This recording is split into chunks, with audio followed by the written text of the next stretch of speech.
안녕하세요. 살다입니다. 수술 같지도 않은 수술을 했습니다. 작은 수술이었어요. 두 번째 발가락에서 혹을 떼어냈습니다. 수술 결과 파달 크기의 작은 혹이 나왔습니다. 배경화면에 빨갛게 보이는 녀석이 그 혹입니다. 이번 영상에서는 혹이 처음 생길 때부터 수술하기까지의 과정을 이야기해 보겠습니다. 한 5, 6년 전쯤에 발가락에 톡 튀어나와서 만져지는 게 생겼어요. 발바닥 쪽에 생겼는데 처음엔 꽉 누르지 않으면 아프지도 않고 별 느낌이 없었지만 꽤나 거슬렸습니다.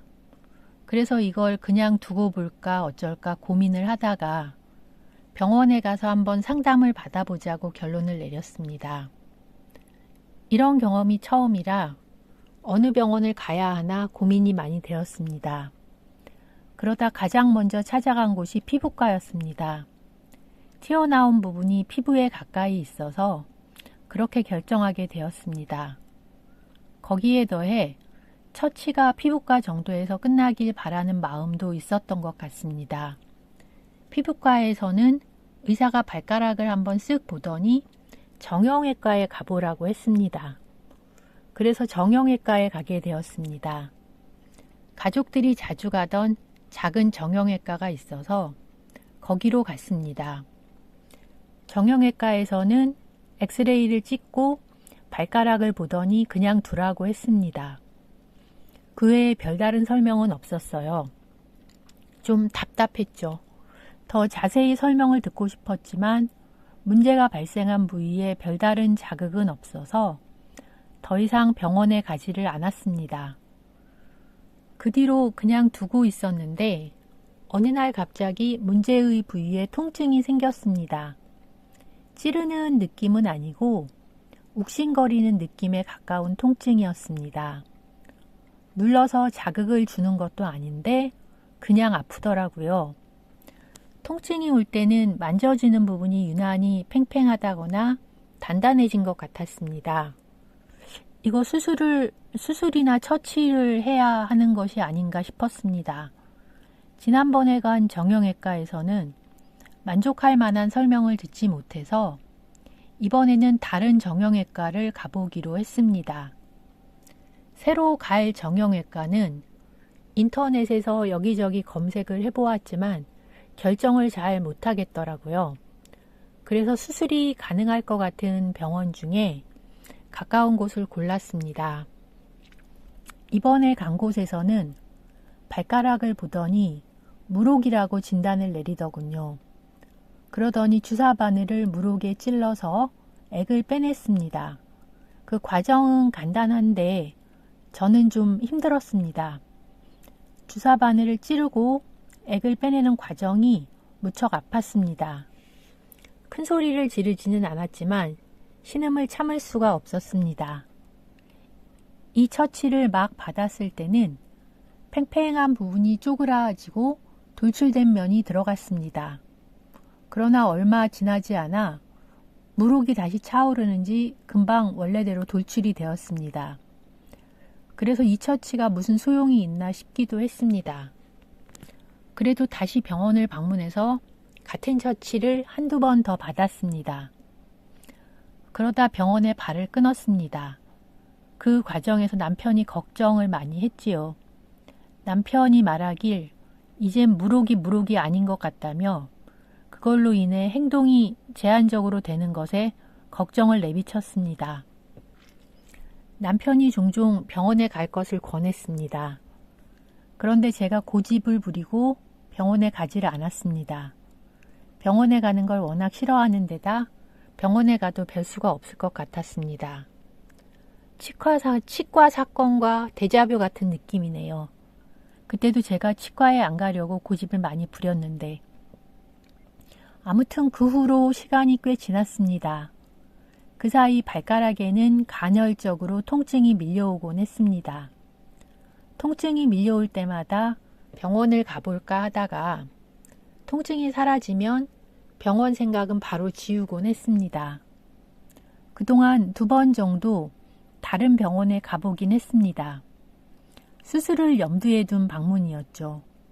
한 곳은 무록 수술 광고를 보고 찾아간 외과였고, 다른 한 곳은 족부 전문 의사가 있는 규모가 큰 정형외과였습니다.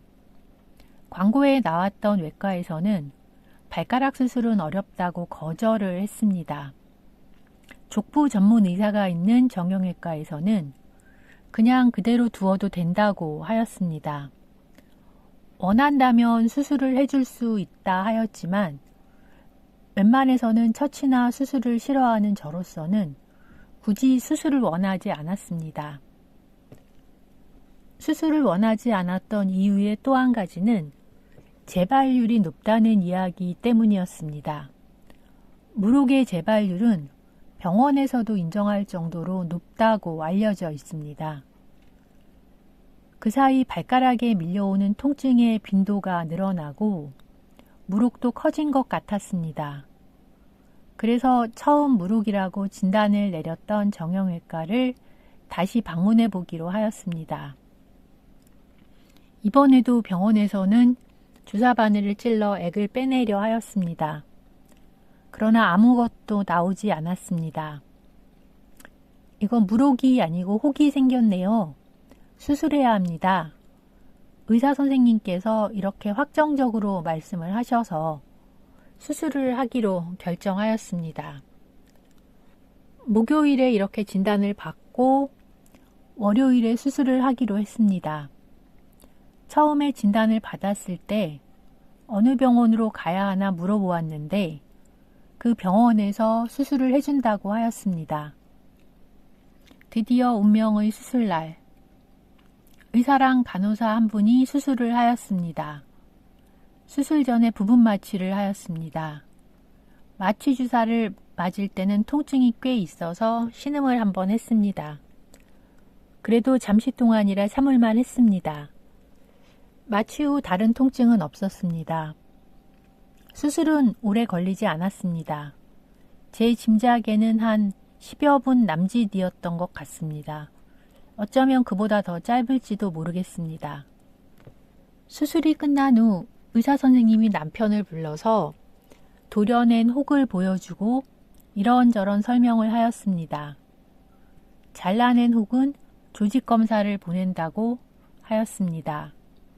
혹이 신경 말단에서 자라 굳어진 건지 일반적인 섬유종인지 잘 구별이 안 된다고 하였습니다. 조직검사 결과를 받아봐야 혹의 정체를 정확히 알 수 있다고 하였습니다. 설명이 끝나고 의사 선생님은 나가셨습니다. 저는 간호사 선생님께 엉덩이 주사를 맞았습니다.